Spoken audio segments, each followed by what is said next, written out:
Hey, good morning everybody. Thanks for tuning in to Concrete at the Haas's here at the Morgans. Final pouring project. We're going to do the outside slab.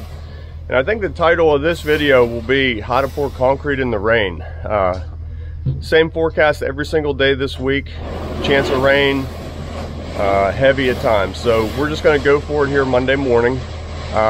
It's a nice, easy lean-to tent. And we're just going to go ahead and put that together and be prepared for it. Man with the plan. So we'll just screw these boards together. We're 17 feet out, so you need a little extra room. So we'll just make our 2x4s longer, screw them together. Just make a lean-to tent, pull plastic up it. Heck, you could probably live under here if you wanted to. So here's where you want to be careful. Don't rip the plastic. Nice new roll, no holes in it. Everybody working together, opening it up. Jim, grab it in the middle. Other side, come inside, grab it in the middle.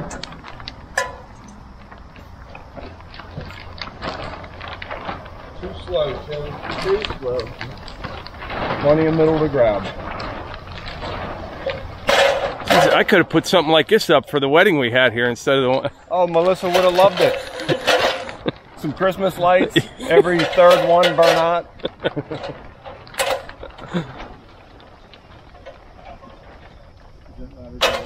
And how do you secure it to the 2x4s? We have either screws, boards on top of it, or we just use our joint clips, the squeeze clamps. Yeah. So number of different ways to do it. And then we won't do the bottom. We'll keep that rolled up for air, just so we don't have to bend over in there. And then if it does rain, 2 seconds, we'll have it drop down and covered, protected. It's all about being ready, being prepared. Oh, you ready? Waiting on me. He's yelling at me. Need a hand on that ladder? And then one other thing, if you do find yourself in this situation, your ends, get yourself plenty. Now, after we're done pouring, we can put a board this way and sort of make a little awning out here to protect this edge. That way it doesn't all just blow in and drip right on the edge. Always cut the plastic long enough. Okay, so that's how we attached it to the plastic. Let me get it in position and focus. So roll it up into a little thick ball, nail or screw through it, and then a couple clamps on it all the way across here.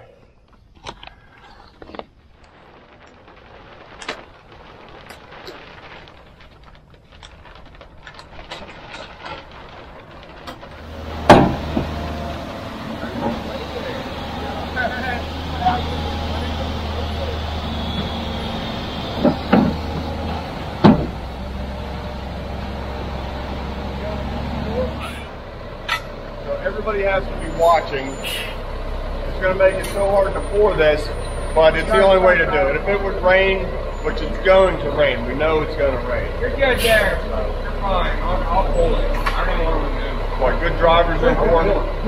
Guys watching, paying attention. So this is a new mix design that we're trying out for Thrower Concrete today. We sent out a technician. I can't give away any details on the mix, but they're trying a couple different things, and we are the guinea pigs here. So Mike was agreeable to it. Let's see what happens. Keep them up, I don't want them back on. So we have wire mesh, 1/2 inch rebar. You can see we're about a 3x3, 3x4 grid. We have fiber mesh in the concrete. It's 4,000 PSI strength. So it should be able to withstand anything that Mike Morgan puts on.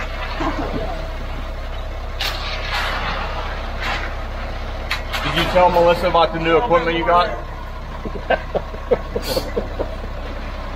Don't worry about it.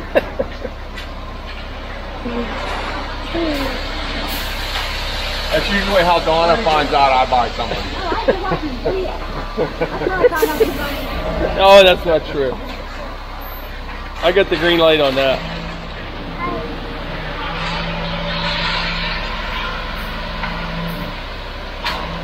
Can't go out there.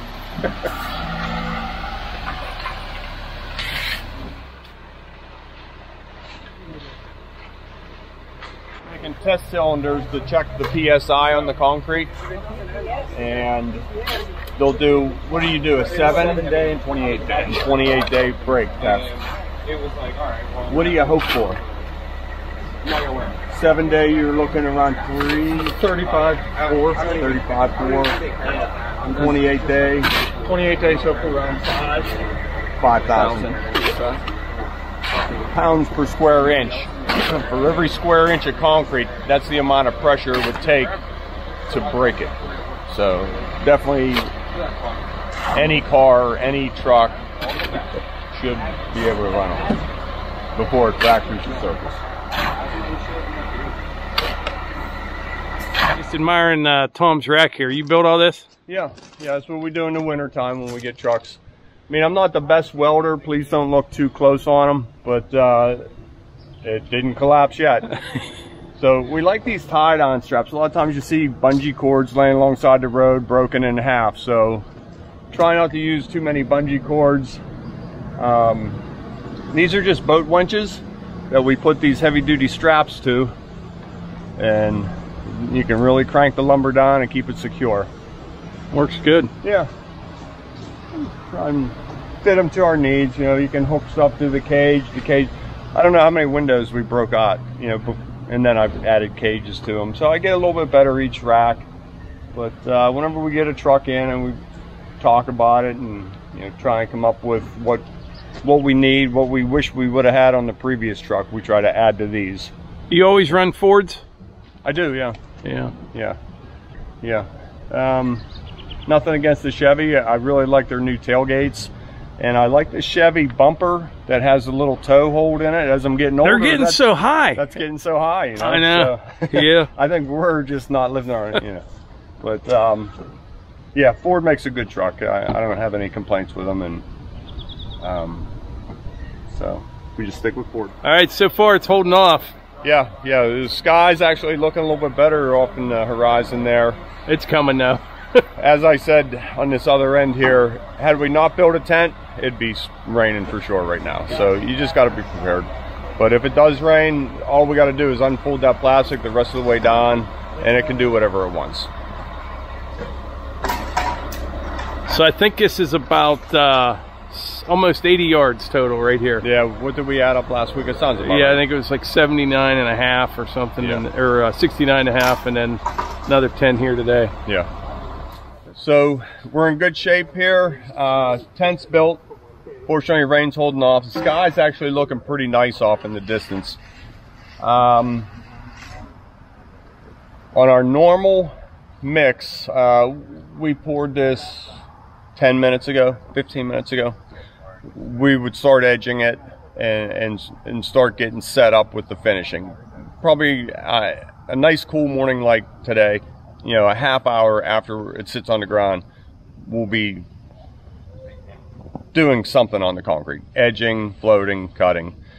So we just want to pay attention to what's our set time today with this new mix design, workability, and just get a feel for if this is something we should be asking for. The nice thing about this mix is it's supposed to be more durable and a stronger mix. That's why we're so interested in this. Yeah, I was thinking of creating that light.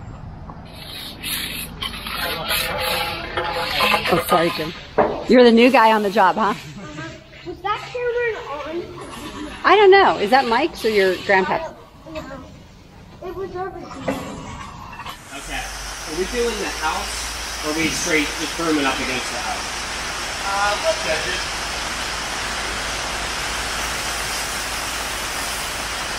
But Matt's coming in with you. Yep.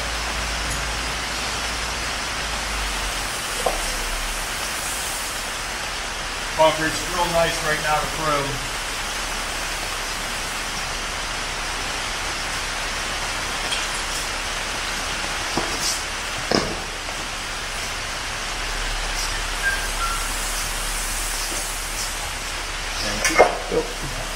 So it's, you know, like they called for, it's raining pretty good. Just making some final touch-ups in there. Then we have to peel this edge up and finish edge that border, or the edge mark, I'm sorry. A day like today, it's setting kind of slow, so the 3 hours will keep this protected, and then any rain after that won't harm it at all. We're going to put our SRT product on here that we like for sealing outside work. That dries fairly fast and just gives another layer of protection between the rain and the concrete. Well, the rain let up for a little bit. There's more coming, but they got everything finished.